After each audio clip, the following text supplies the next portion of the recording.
सुप्रभात प्रिय विद्यार्थियों। तो आज हम सब संस्कृत क्लास में देख रहे हैं सर्वनाम शब्द रूप। सर्वनाम शब्द रूपों में इससे पहले हमने इदम, एतत् और तत्, फिर आज जो नाम है सर्वनाम का किम। यह शब्द आपने पाठों में लिखा हुआ देखा है, किम शब्द, जिसका हिंदी अर्थ हम जानते हैं कौन और क्या। मतलब ये एक बात ध्यान रखनी है कि जिसे आप इंग्लिश में व्हाट और हु कहते हैं, उसके लिए संस्कृत में किम शब्द का ही प्रयोग किया जाता है। अंग्रेजी में आपको इंटरोगेटिव सेंटेंस, प्रश्नवाची शब्द, जिन्हें आप WH वर्ड के नाम से जानते हैं, तो इंटरोगेटिव सेंटेंस अगर हम संस्कृत में बनाएंगे, प्रश्नवाची वाक्य, तो वहाँ प्राय इस शब्द रूप का प्रयोग किया जाता है विभिन्न अवस्थाओं में, विभिन्न कर्ता के रूपों के अनुसार। तो हम यहाँ देख रहे हैं कि किम का अर्थ दो तरह से लिया जाता है, कौन या क्या। आइए पुल्लिंग शब्दों का हम अभ्यास करते हैं। ध्यान रहे, वाक्य रचना में मौखिक और लिखित, हिंदी से संस्कृत बनाने में इन शब्दों का प्रयोग होता है, और वार्तालाप करते समय भी हम इन शब्दों के आधार पर वाक्य रचना करते हुए संवाद कर सकते हैं। सर्वप्रथम हम उच्चारण करेंगे कह, कौ, के, कम, कौ, कान, केन, काभ्याम, कै, कस्मै, काभ्याम, केभ्य, कस्मात्, काभ्याम, केभ्य, कस्य, कयोः, केषां, कस्मिन्, कयोः, केषु। इस तरह यह 7 विभक्ति में और 3 वचनों में बनाए हुए रूपों पर हम ध्यान देते हुए समझेंगे कि जैसे प्रथमा विभक्ति है, यहाँ पर पुल्लिंग यानी पुरुषवाची शब्दों के साथ, जैसे क का मतलब कौन। एक के लिए हम, जैसे कोई एक लड़का खड़ा हुआ है तो हम संकेत से पूछेंगे एषः कः। तो कह का मतलब कौन है, कौ का मतलब ये दोनों कौन हैं, और के का मतलब ये सब कौन है। इस तरह कम, कौ, कान, कम का मतलब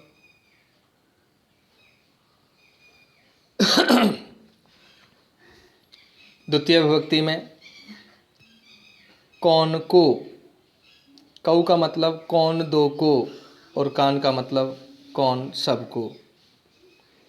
मतलब इस तरह से। और केन के साथ जो हिंदी अनुवाद हम समझेंगे, ये सब शब्द हमें संस्कृत के प्रश्नों में मिलते हैं।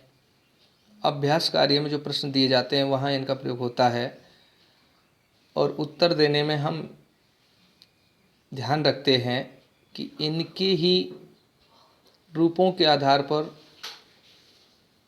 उत्तर के रूप को हम बदल करके लिख देते हैं। तो तृतीय विभक्ति में केन, केन मतलब किसके द्वारा। काभ्याम का मतलब किन दो के द्वारा। कई का मतलब किन सब के द्वारा। अब यहाँ ध्यान दें, कौन से किन किस शब्द में मैंने हिंदी में रूपांतरण कर लिया है। चतुर्थी का जो रूप आप देख रहे हैं, यहाँ बनता है कस्मई। कस्मै का मतलब किसके लिए, एक एक शब्द पर ध्यान देंगे आप, फिर अलग से है इस तरह हिंदी में अर्थ आप लिखेंगे। काभ्याम का मतलब किन दो के लिए, केभ्य का मतलब किन सब के लिए। कस्मात किन से या किस से, मतलब किस लगाएंगे, प्रथमा में किस लगाएंगे और बाकी के में बहुवचन में हम जो है किन लगाएंगे। कस्मात का अर्थ होता है किस से अलग, काभ्याम का मतलब किन दोनों से अलग, और केभ्य का अर्थ होता है किन सबसे अलग। यहाँ तक आप समझे। षष्ठी विभक्ति में जो रूप हैं 3 वचनों में, कस्य कयो केशाम, तो कस्य का अर्थ है किसका, किसकी, किसके। कयो का मतलब है किन दो का या किन दो के, किन दोनों की, ऐसे अर्थ इनका होगा। केशाम, केशाम मतलब किन सब में या किन सब पर, इस तरह यहाँ बहुवचन का ये रूप है। और सप्तमी विभक्ति में आप देख रहे हैं कस्मिन कयोहो केसु। कस्मिन का मतलब जो होगा किस में या किस पर, ठीक है। और कयो का अर्थ होगा किन दो में या किन दो पर, ओके। और अंतिम जो बहुवचन रूप आप देख रहे हैं केसु, मतलब किन सब में या किन सब पर। तो इनके अर्थों को बिना समझे हम किसी भी प्रश्न को नहीं समझ पाएंगे। प्रश्न में जो बात हमसे पूछी जाएगी, मतलब महत्वपूर्ण बात प्रश्न में यही शब्द होता है, ये प्रश्नवाची शब्द माना जाता है। विभिन्न अवस्थाओं में, यानी इस किम शब्द के यहाँ 21 रूप दिए हैं और इन 21 रूपों के भिन्न भिन्न अर्थ ग्रहण किए जाते हैं और उसी आधार पर हमें उत्तर दिया जाता है या उत्तर हम लोग देते हैं। तो एक बार इनका वाचन और करते हैं।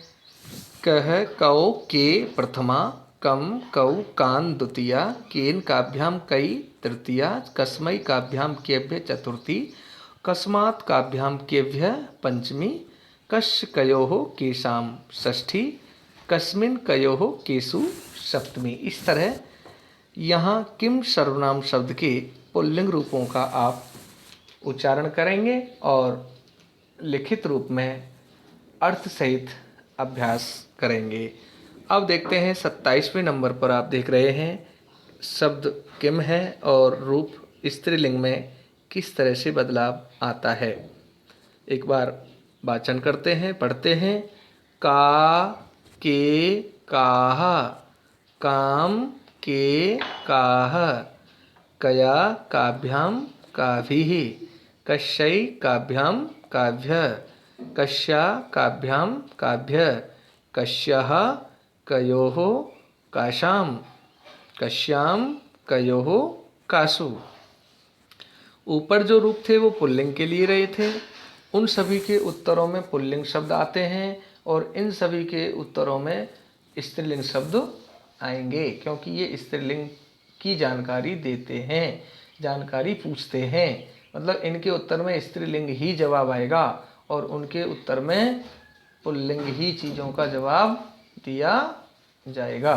तो देखिए, अभ्यास करने के बाद हम इनके अर्थ को जानेंगे। का मतलब एक बालिका के लिए। सा का वह कौन है, अगर कोई लड़की है उस तरफ हम इशारा करते हैं, वो अकेली है, उसको देखकर कहते हैं सा का वह कौन है। और यदि हमें मिलता है 2 लड़कियां दिखती हैं तो हम कैसे पूछेंगे, ते के वे 2 कौन हैं। और काहा मतलब अनेक लड़कियां अगर हैं, 2 से अधिक हैं, तो हम उनके बारे में पूछेंगे, कैसे पूछेंगे, ताहा काहा, ताह काहा, वे सब कौन है। तो जान रहे हैं ना आप, एक वचन, द्विवचन और बहुवचन। तो का मतलब एक लड़की की जानकारी के लिए, एक महिला की जानकारी के लिए, एक अध्यापिका की जानकारी के लिए, एक स्त्रीलिंग जो भी है उनके लिए। के का मतलब दो की जानकारी के लिए, पूछताछ के लिए यूज होगा। कहा जो है वो दो से अधिक चीज़ों की जानकारी के लिए लिखा जाएगा। अब देखते हैं हम काम। काम का मतलब किसे, काम का मतलब किसे या किसको। के का मतलब किन दोनों को, और कहा का मतलब किन सबको। ओके। अब कया, कया बालिकाहा, कया बालिकाया मतलब किस बालिका द्वारा, मतलब यहां द्वारा अर्थ लिया जाएगा। कया का मतलब किसके द्वारा, काभ्याम का मतलब किन दो के द्वारा, काभी का मतलब किन सब के द्वारा। अब आती है कश्यई। अब ये ध्यान रखना कि हम क्या करते हैं, कभी कभी किम के शब्द रूपों को ध्यान नहीं दे करके स्त्री और पुल्लिंग दोनों के लिए ही एक जैसा ही अवस्था में प्रयोग करते हैं, तो वो गलत हो जाता है। अब यहाँ देखिए चतुर्थी में थोड़ी तुलना भी करने का हम अभ्यास करेंगे। अब पुल्लिंग में चतुर्थी एक वचन का रूप बनता है कस्मई, जबकि चतुर्थी में स्त्रीलिंग में रूप बनता है कश्यई। तो कश्यई का मतलब है किसके लिए, काव्य मतलब किन दो के लिए, और काव्य का मतलब किन सब के लिए। पंचमी में कश्या, कश्या मतलब किस से, और काव्याम का मतलब किन दोनों से, और काव्य का मतलब किन सब से। अब देखते हैं हम षष्ठी में। षष्ठी में पुल्लिंग में तो कश्य है ना। इयम कश्य पुस्तकः अस्ति, यह किसकी पुस्तक है। तो ध्यान दें, पुस्तक शब्द ना तो पुल्लिंग है ना स्त्रीलिंग है, तो उसके लिए नीचे वाले रूपों का ज्ञान करना पड़ेगा हमको। तो कश्य तो पुल्लिंग के लिए आएगा और स्त्रीलिंग के लिए कश्या। षष्ठी पर ध्यान देंगे, कश्यः कयो काशाम। कश्या का मतलब है किसका, किसकी, किसके, और कयो का मतलब किन दो के, किन दो की, किन दो के, और काशाम का मतलब है किन सबका, किन सबके, किन सबकी मतलब संबंध है। संबंध की बात होती है कि ये किसकी है। जैसे मेरे हाथ में कोई चीज़ है और मैं लड़कियों से पूछता हूँ उसके बारे में कि यह किसकी है, ठीक है। तो ये ध्यान रखना है वचनों का, और वचनों के अनुसार इन शब्दों का प्रयोग किया जाएगा। अब सप्तमी में कश्याम, कश्याम का अर्थ होता है एक वचन में, और कयो का अर्थ होता है द्विवचन में, मतलब किस में किस पर, किन दो में किन दो पर, और काशु का मतलब शव में, ठीक है। जब बहुत होते हैं उनमें से किसी एक की जानकारी के लिए हम पूछते हैं तो कासु, और दो में से पूछते हैं तो कयो, और एक के लिए पूछते हैं तो कश्याम। इस तरह से ये स्त्रीलिंग शब्द रूप हैं। एक बार इनका उच्चारण और करते हैं। ध्यान रहे कि इनको सरल रूप में याद करने के लिए विभक्तियों को पीछे बोलते हैं। अगर हम, काफ़ी बच्चे बोलते हैं प्रथमा का के का, द्वितीय काम के का, तृतीय कया काभ्यम काव्य, चतुर्थी कश्य काभ्यम काव्य, पंचमी कश्य काभ्यम काव्य, षष्ठी कश्यः कयो काशाम, सप्तमी कश्याम कयो हो काशु। और काफ़ी बच्चे इसको बाद में विभक्ति के रूप में बोलते हैं, का के का प्रथमा, काम के का द्वितीया, कया काभ्यम काव्य तृतीया, कश्य काभ्यम काव्य चतुर्थी, कश्य काभ्यम काव्य पंचमी, कश्य कयो काशाम षष्ठी, कश्याम कयो हो काशु सप्तमी। इस तरह से आप एक दो बार इनका उच्चारण करेंगे तो निश्चित आपकी रुचि होगी और आप इनको याद कर सकेंगे। और इनके रूपों के अनुसार प्रश्न निर्माण भी होते हैं ना, जो फ्रेमिंग क्वेश्चन आप कहते हैं, तो वहाँ इन शब्दों का प्रयोग किया जाता है। और भाषा में वार्तालाप संवाद में ये शब्द प्राय प्रयोग में लिए जाते हैं। अब हम बात करते हैं तीसरे नंबर पर दिए हुए हमारे नपुंसक लिंग रूपों की। नपुंसक लिंग के रूप में आप जानते हैं कि इसमें प्रथमा और द्वितीय विभक्ति लगभग समान होती है हर स्थिति के सर्वनाम शब्दों में, और तृतीया से फिर ये नपुंसक लिंग के रूप जो है पुल्लिंग की तरह लिखे जाते हैं। देखते हैं, किम के कानी, किम के कानी, केन काभ्याम कई, ये तृतीय विभक्ति। आप एक बार और देखें, किम के कानी, किम एक वचन के लिए किम, तो ध्यान दें किम जो शब्द है यहाँ किम का अर्थ कौन ही लिया जाएगा अर्थ, लेकिन नपुंसकलिंग में कौन, है ना। तो के माने कौन दो, कानी माने कौन सब, फिर किम का अर्थ किसको या किसे, के का मतलब किन दो को और कानी का मतलब किन सब को, केन का मतलब किसके द्वारा, काभ्याम का मतलब किन दो के द्वारा और कई का मतलब किन सब के द्वारा। तो ये सब हर स्थिति में मतलब किम के 3 पुल्लिंग, स्त्रीलिंग और नपुंसक लिंगों में ये 63 रूप हैं और 63 रूपों के हर अपने स्वभाव के अनुसार इनके अर्थ हैं। और इनके अर्थ को बिना समझे हम इनके जवाब में अगर हम जवाब देंगे तो वो गलत उत्तर हो जाएगा, क्योंकि हमको सबसे पहले इन प्रश्नवाची शब्दों के मीनिंग समझने हैं कि क्या पूछा जा रहा है। जैसे आप इंग्लिश में वाट का उत्तर वाट के हिसाब से सोच कर देते हैं, है ना। वाई का उत्तर आप वीकोर से स्टार्ट करते हैं। तो ये सब इनकी एक नेचर है कि ये किस बात की जानकारी चाहते हैं, तो वहाँ हम जो चाहते हैं वैसा ही इनके रूपों का ध्यान रख कर के बात में सेंटेंस में प्रयोग करते हैं। आइए पेज नंबर 88 पर दिए हुए वाक्य के नपुंसक लिंग रूपों को ध्यान करते हैं। कस्मई काभ्याम केव्य, कस्मात् काभ्याम केव्य, कस्य कयो केशाम, कस्मिन् कयो केशु। इस तरह से नपुंसक लिंग रूप में हमने देखा कि शायद ये भी शायद नहीं, ये भी पुल्लिंग शब्दों की तरह ही तृतीय विभक्ति से सप्तमी तक रूप बनते हैं और इनका अर्थ मैंने आपको पुल्लिंग में फिर बताया है। तो आप ये किम शब्द रूप जो है इनकी अवस्थाओं के, इनके रूपों का हर एक वचन में और विभक्ति के रूप में ध्यान रखेंगे। और ध्यान रखने के लिए केवल आप इस तरह तो करना नहीं है कि भाई 1 टाइम पढ़ लिए सर, 1 टाइम पढ़ लिए याद ही नहीं होते, ये तो सब मिल जाते हैं, एक जैसे ही लगते हैं हमको, तो ये हम पुल्लिंग बोलते हैं और वो हमें स्त्रीलिंग कैसे बोलने लग जाते हैं। स्त्रीलिंग बोलते हैं तो उसमें पुल्लिंग जैसे बोलने लग जाते हैं। तो ऐसा नहीं है, बोलने नहीं लगते, आप बोलते हैं तो लगते हैं। आप थोड़ा सा इनमें अंतर जब तक नहीं समझेंगे, और हर एक के उच्चारण में भिन्नता है, उच्चारण की भिन्नता पर अगर आप ध्यान देंगे और 1-2 बार इनको लिख करके देखेंगे तो निश्चित तौर से आप इन शब्दों के रूपों का ज्ञान कर सकते हैं। और इनके बिना हम जो है संस्कृत में प्रश्न निर्माण या प्रश्न की प्रकृति के बारे में नहीं समझ सकते, तो इसके लिए बहुत ज़रूरी होगा। आइए अब हम 5वें जो रूप में दिया हुआ है युष्मद सर्वनाम शब्द। युष्मद का अर्थ होता है तू तुम, और यहाँ पर ये पुल्लिंग तथा स्त्रीलिंग रूप दिए हुए हैं। कुल मिलाकर के युष्मद शब्द जो है उसके पुल्लिंग और स्त्रीलिंग रूप समान होते हैं। तो युष्मद का वास्तविक अर्थ होता है तू या तुम। तो युष्मद के जो रूप बनते हैं ये वेरी वेरी इम्पोर्टेंट रूप हैं। मैं चाहता हूँ आज का जो अध्याय में जो बिंदु आए हुए हैं, एक तो किम सर्वनाम और एक युष्मद सर्वनाम, तो ये दोनों ही बहुत महत्वपूर्ण है, इनको आप याद रखें। आइए युष्मद के रूपों का उच्चारण करके देखते हैं। त्वम युवाम युयुम, त्वाम युवाम युष्मान, त्वया युवाभ्याम युष्माभि, तुभ्यम युष्माभ्याम तुभ्यम युवाभ्याम युष्मभ्यम, त्वत् युवाभ्याम युष्मत्, तब युवयो युष्माकम, त्वयि युवयो युष्मासु। एक बार आराम से हम इनका वाचन करते हुए धीरे से अर्थ भी समझेंगे। जैसे देखिए, त्वयम माने तू, युवम माने तुम दोनों और युयुम माने तुम सब। त्वाम माने तुमको, युवम माने तुम दोनों को, युष्मान माने तुम सबको।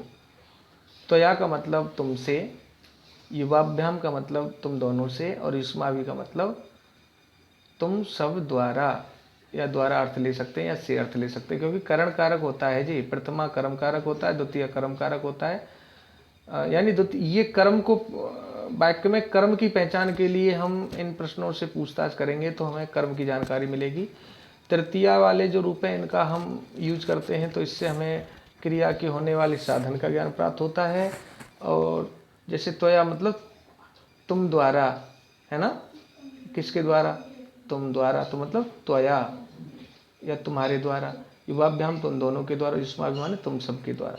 अब चतुर्थी में तुभ्यम, तुभ्यम का मतलब है तुम्हारे लिए, युवाभ्याम का मतलब तुम दोनों के लिए, और युष्माभ्याम का मतलब है तुम सब के लिए।